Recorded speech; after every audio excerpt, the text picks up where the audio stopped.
Hello and welcome to the Genders Tutorials. Today I'm going to take you through a feature in Git called branch or branching. Git branch basically allows you to, if you want to create a feature without interrupting your production environment, you create what's known as a branch. Previously, when we built the Git server, we was only using one branch. But we're going to be building on that. And prior to that, or after that, sorry, we also built or installed an Ansible server and used that to basically create our new Git shared repositories on the Git server. So on that note, I'm actually going to use the playbook we created called Create Project Playbook to create a new directory. So what we're going to do is run the playbook. So it's Ansible playbook. We want the inventory and we want to run the playbook. So we want to create a new inventory called branching Git.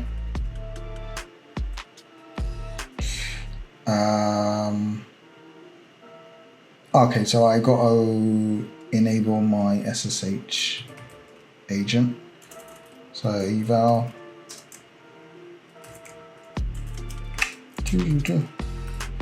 ssh agent. No, that doesn't autocomplete.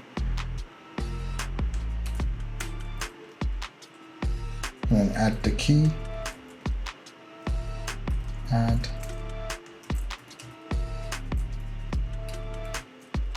The key was Git.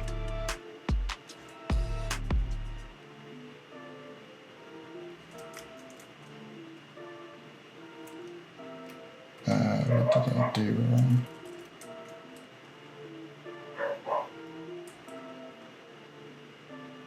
wrong?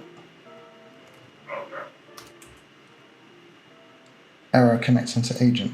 No such file or directory. SSH agent. Oh, I didn't start it. There we go. Add. Okay, so we'll clear that. Rerun the playbook.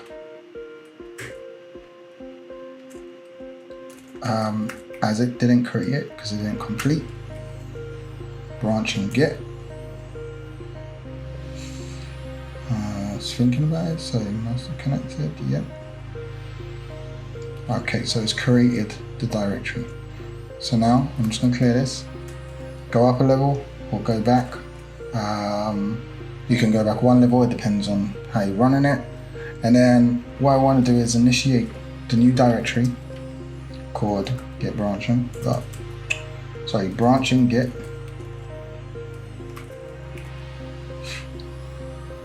So this command is going to create it. So I can create the directory and initiates it.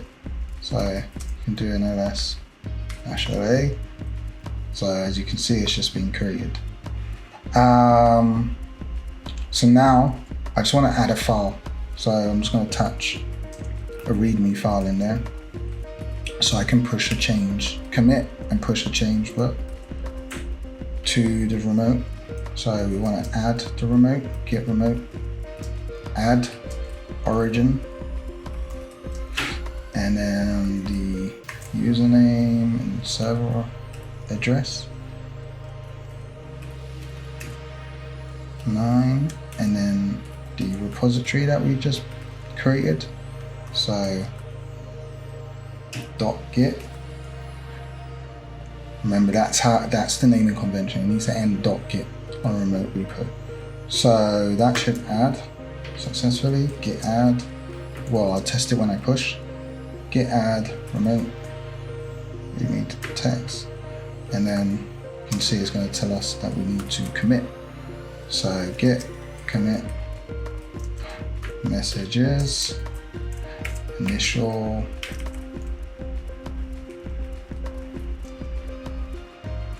commit.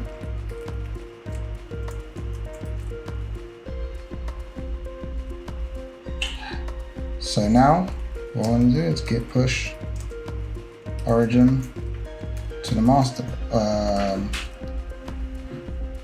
push to origin on the master branch. So now it's created, it's said it's created a new branch on the repo, so we know that's successfully pushed. So let me just clear this. So why did we do that? Well, we want to start listing the branches, right?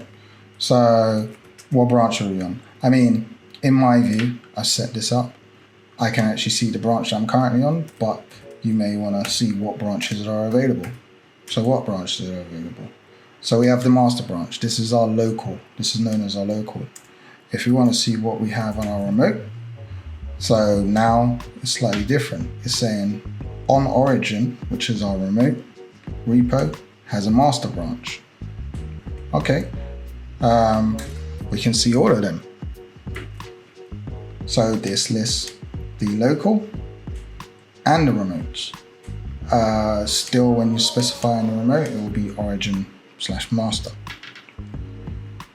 So that's a little bit into branching. So, well, how do you create a branch, right? So the keyword is branch in this. So we would create a branch, just like so. Get branch develop. So the branch we create is going to be called develop. Just like in do anything, okay. We can list it. Yep, we're still on the master branch, or we can use get checkout b development.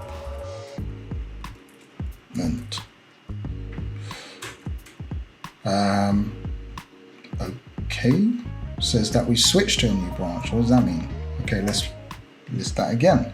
So not only did it create a new branch, it switched to the new branch as well. Okay, cool. What's get checkout? Well, basically it allows you to switch to branches. So let me show you again what just happened. So get branch. Let's call this one a new branch. Just creates it. But now you want to say you want to switch to it. Get checkout. New branch. So now you can see we've switched to the new branch. Obviously, if we want to do it quicker, we want to create a new branch and check it out straight away, as I showed you previously. New dev. Let's call it new dev -b. So get checkout. It's saying I'm specifying new branch, create it. If it doesn't exist, bang, we're on the new branch created. As you can see again, if we list them, we have new dev, we're on it. All good. So let's create a file to show the differences. So let me check out, get checkout. Let me just clear this real quick. Let me head back to the master.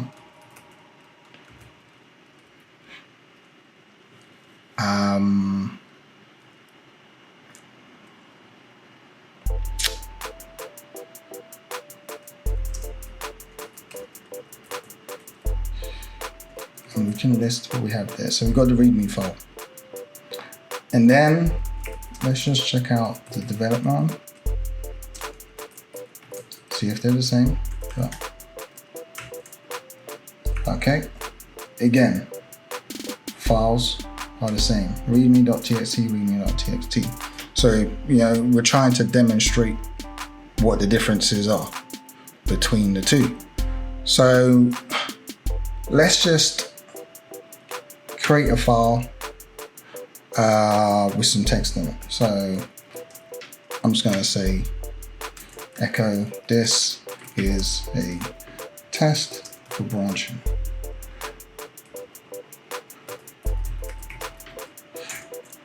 And I want to output that to branching.txt. Okay, so now we have a new file, branching. So let's check status. Okay, so you want to add that. So git add branching txt. And let's commit that, git commit.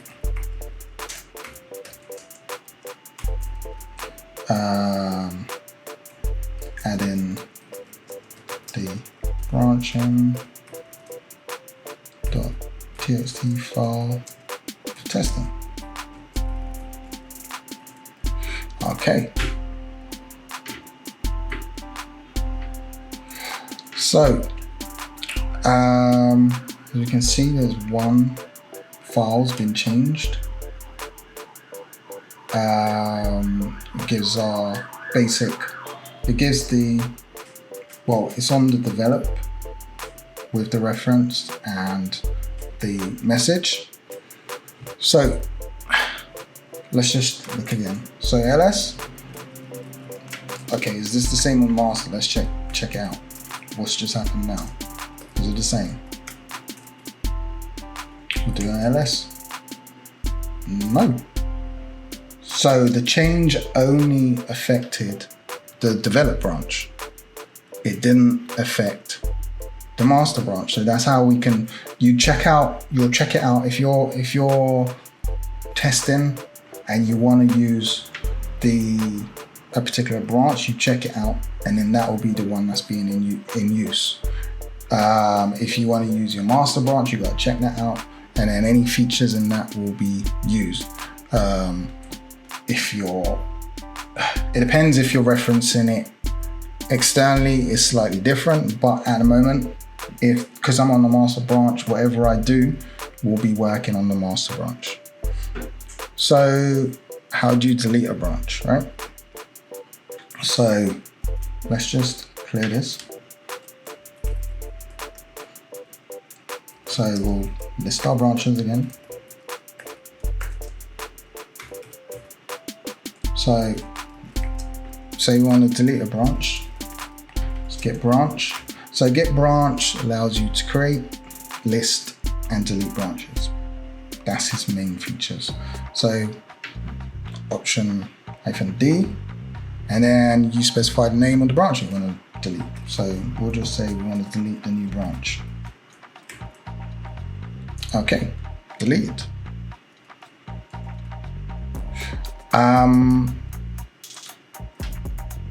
If we want to delete the branch,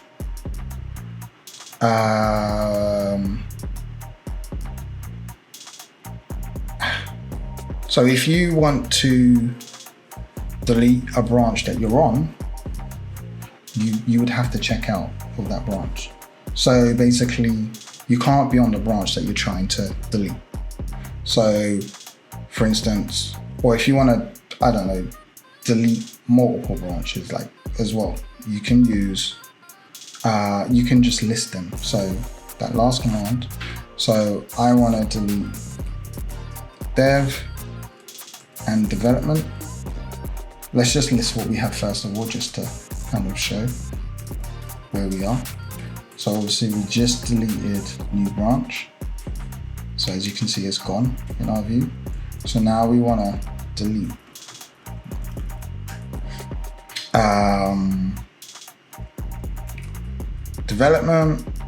new dev and development. So now it's saying it's deleted too. See? So now we're back.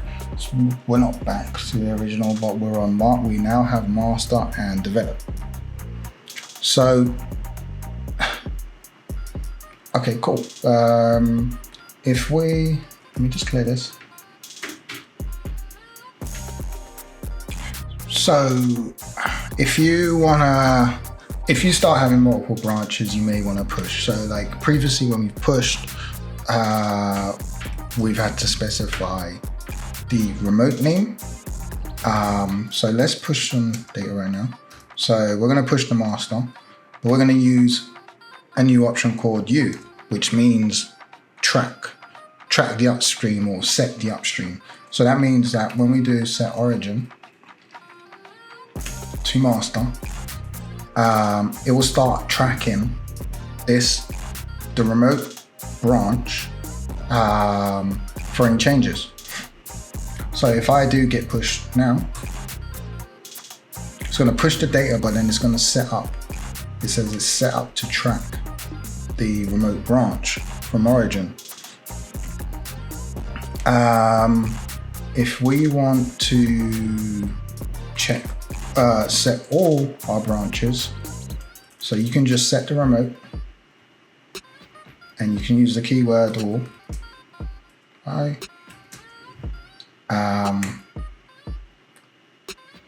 And that should, so it created a new, so in the process it created a new branch because I hadn't pushed develop before, but it also, so again it says, okay, I've set up master, but I've also set up develop to track the branches. If you want to set up tracking on branches that already exist without pushing the data, you can basically, or how can I put it? Let me just clear this real quick.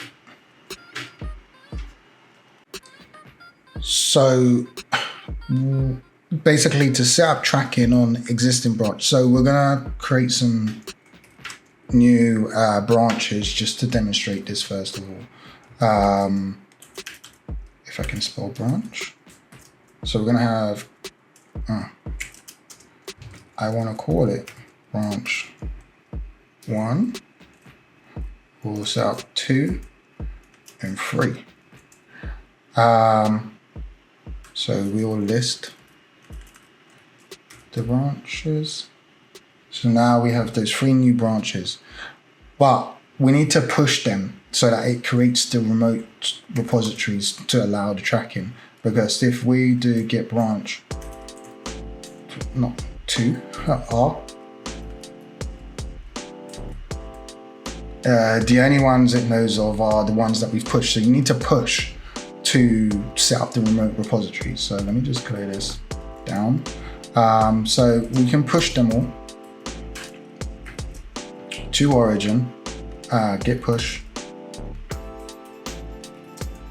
Oh my gosh. All. Wow. Fingers work to the remote origin. My fingers are giving up on me. Origin. So that should, so he's created the 3 new branches. He's pushed everything and created 3 new branches. So now, okay, cool. I didn't specify tracking at the time, right? So if I go to check out git branch 1, and you want to now specify tracking, you can say, without pushing any data, because from previously you pushed, you want to say git branch, again, do you set up upstream, set upstream is what it's known as, and then we're saying we want to track origin, so the remote, sorry, it's branch 1. So now we're saying git branch, set the upstream on remote origin. For branch 1, we want to track branch 1 remote. So now that's set. We can do the same for 2 as well. So you need to be on the branch that you set. No, sorry. So I didn't specify a branch, right?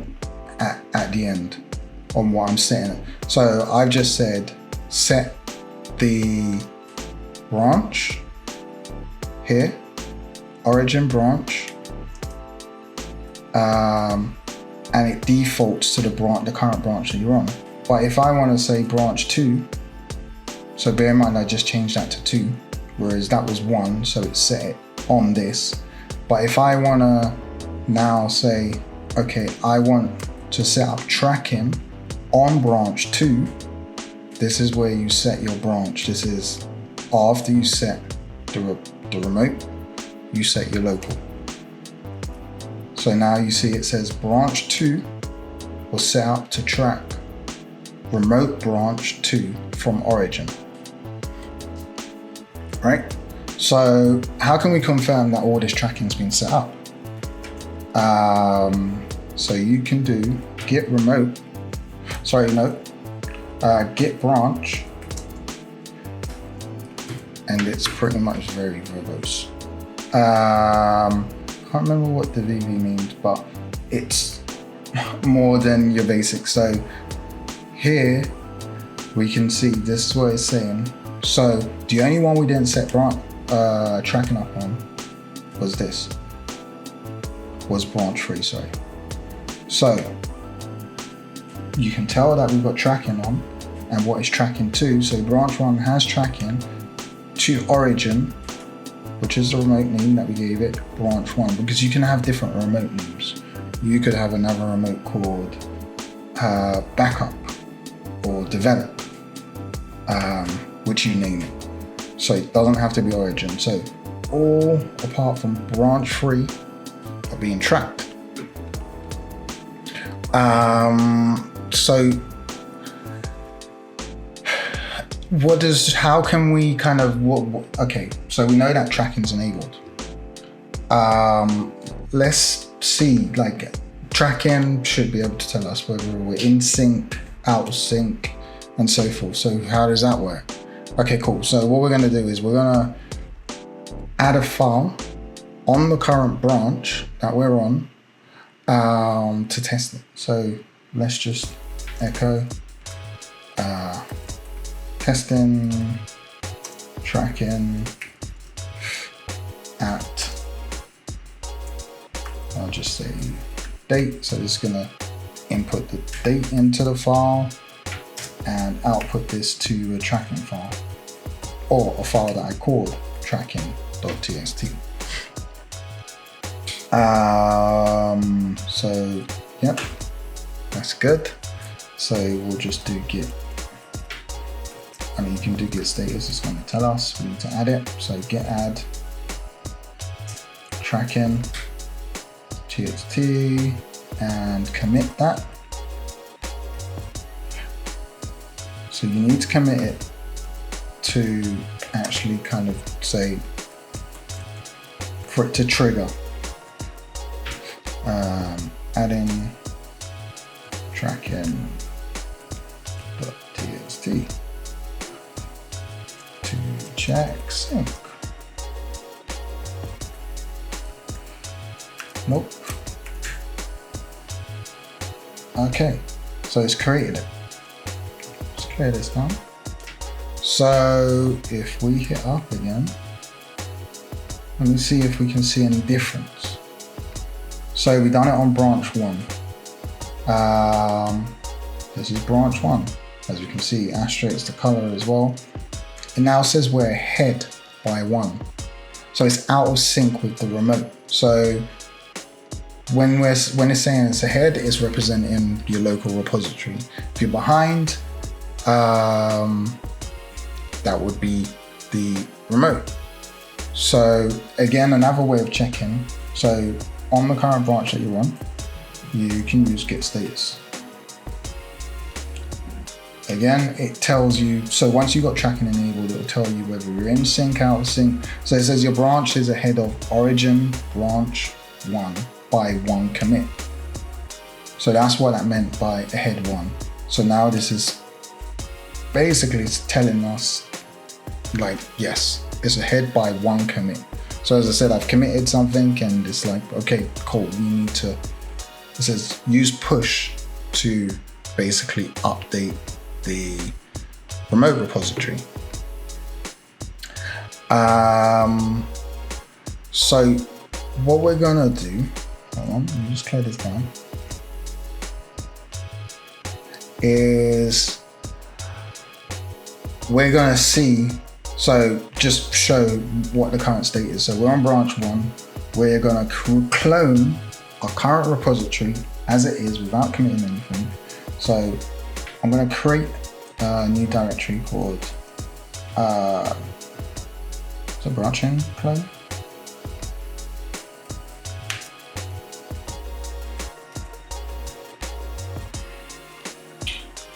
If I can spell. CD internet. Oh, right. So there's 2. And then I'm gonna use git clone. Git clone, git to clone the repository into the current directory we have just created. 9, and it's called branching _ git.git. Okay, so that should clone. Yes. So now we have branching.git, so we'll cd into that. Branching.git. And we can clarify. So we can see everything that's just happened. So branch will list everything. So it's basically downloaded, it's created the local, it's aware of the remotes that we've pushed. So we can actually check out into branch 1. So let me just clear this. Oh. So we can git check out branch 1, and we can just list. See, we just have the readme.txt file. Previously, we created the branching txt. So, okay, is it registering what's going on? So, no. So it's tracking. By default, when you clone a repository, it starts tracking for you. So it tracks. Because we cloned it, it enabled the tracking. So that's what happens by default. But as I said, we need to push those changes. It was local. It said it, you need to push the changes. So because we haven't pushed, it's not aware. It's aware that it's ahead by 1, but in the terms of the shared repository, it basically thinks, oh, okay, everything's fine. So let's go back to our branching. So I'm using absolute path, branching git. So it's just going to take me all the way back to my home directory and then go in. So now I'm back in branching _ git. So I've got tracking set up. Prior, I would have to specify origin master. I'm just going to hit git push. So now it pushed without me specifying anything because of the tracking. It pushed, it updated branch 1 to branch 1. If we check the status, now it's saying your branch is up to date because before it's behind, right? So now it's pushed, it's up to date in its eyes. So git branch. Again, another view. Yep, now it's updated that and it's saying add in tracking txt to check sync.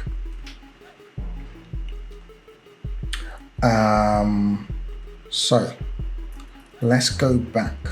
So I'm just going to clear this down.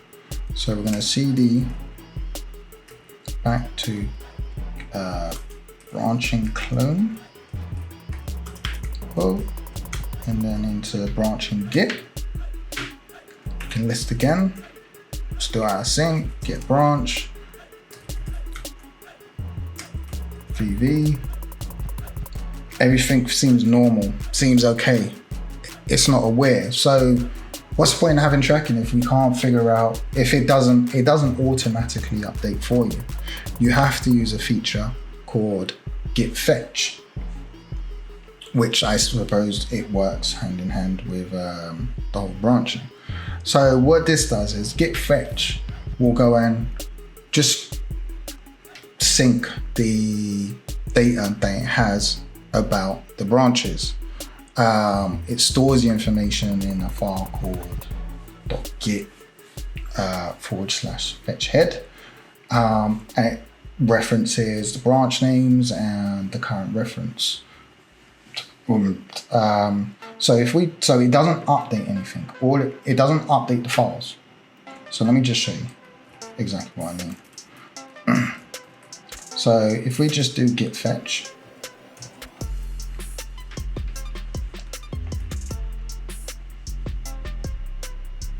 so it's done something.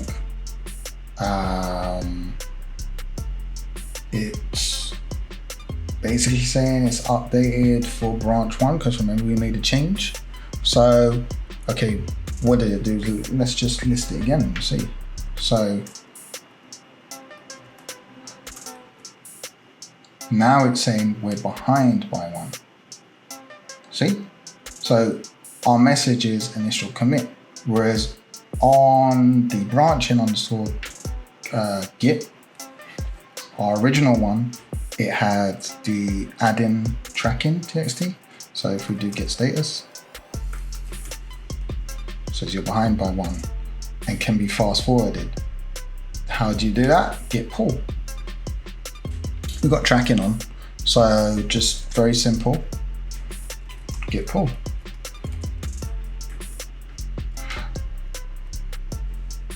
So now it says fast forwarded, 1 file has changed, it's created tracking txt. Okay, what's the status?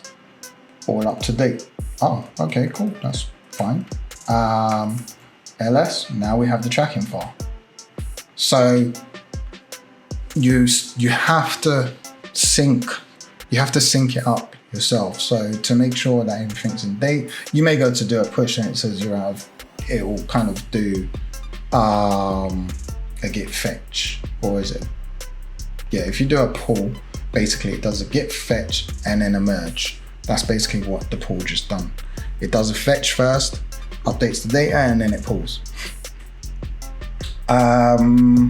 So if you, so with git fetch, it basically defaults to, because I didn't specify a remote name, it basically defaulted to origin. That's pretty much the default name. So it went out and fetched that. If you've named it differently, then you'll need to specify your remote. So now we've caught up. We want to, so it merged, right? Sorry, it pulled the data in the clone, it pulled the data, it downloaded it and merged the branch. But say we've got our master, we've created, or say we've got 2 branches and we want to merge the data. So let's go back to our original, which is branching git. So we're on branch 1. So let's create another file. Let's call that echo.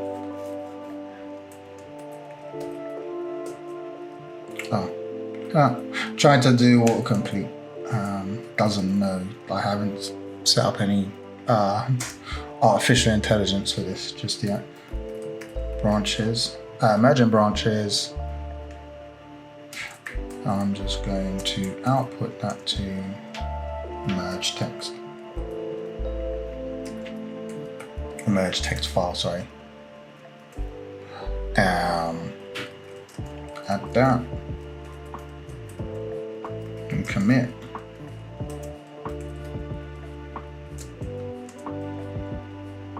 Wow. Created merge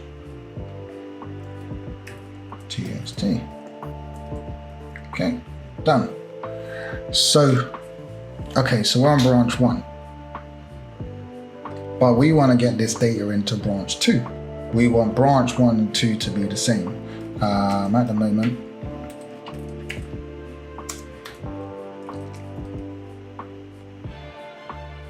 I mean, it's saying I'm ahead by 1 locally, but what I want to do now, so these references represent that they're the same. I want to merge what I have on branch 1 with branch 2. So we'll just check out branch 2.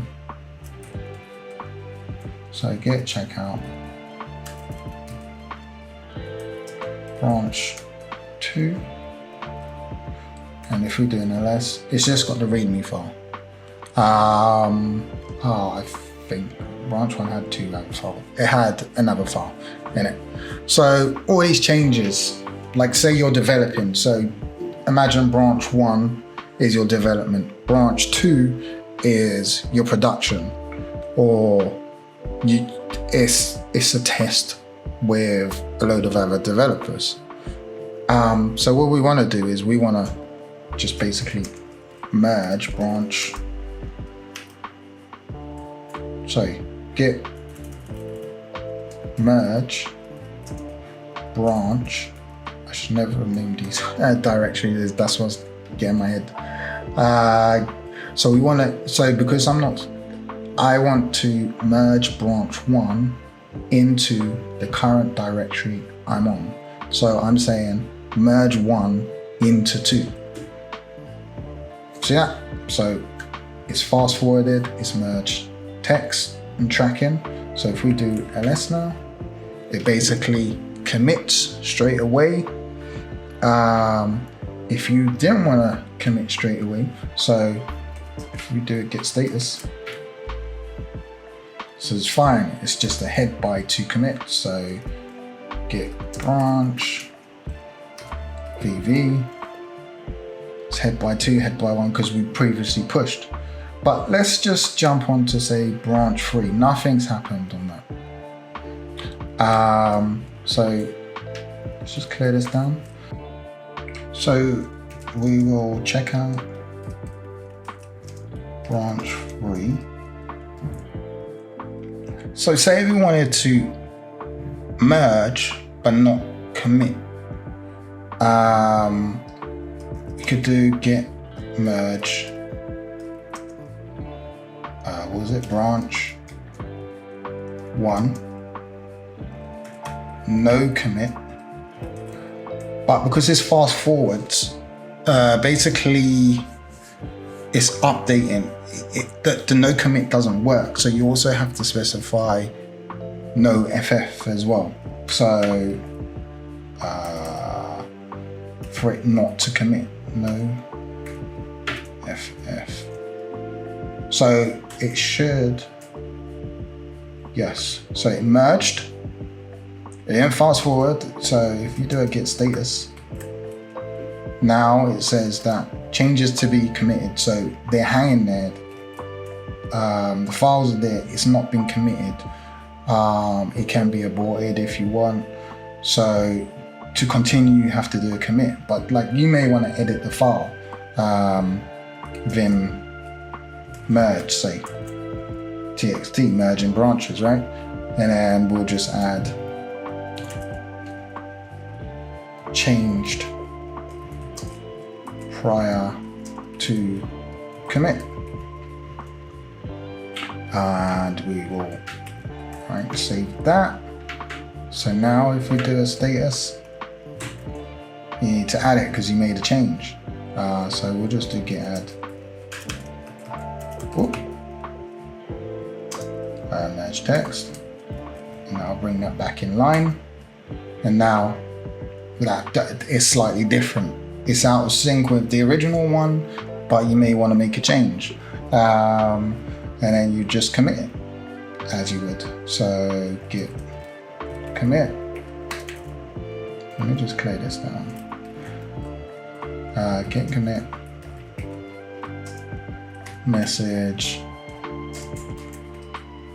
branch 1 merged and updated file prior to commit. And there it goes. So now if we do a git branch check our status. So obviously there's no tracking on this as well. We didn't set up tracking on the original one. So it's not going to tell us whether it's in sync or not with the remote, but there we have it. So we understand about branching, we understand about the tracking, how to merge the different branches and update the information using fetch. So there we have it, git branching in a nutshell. So thanks for listening, until next time.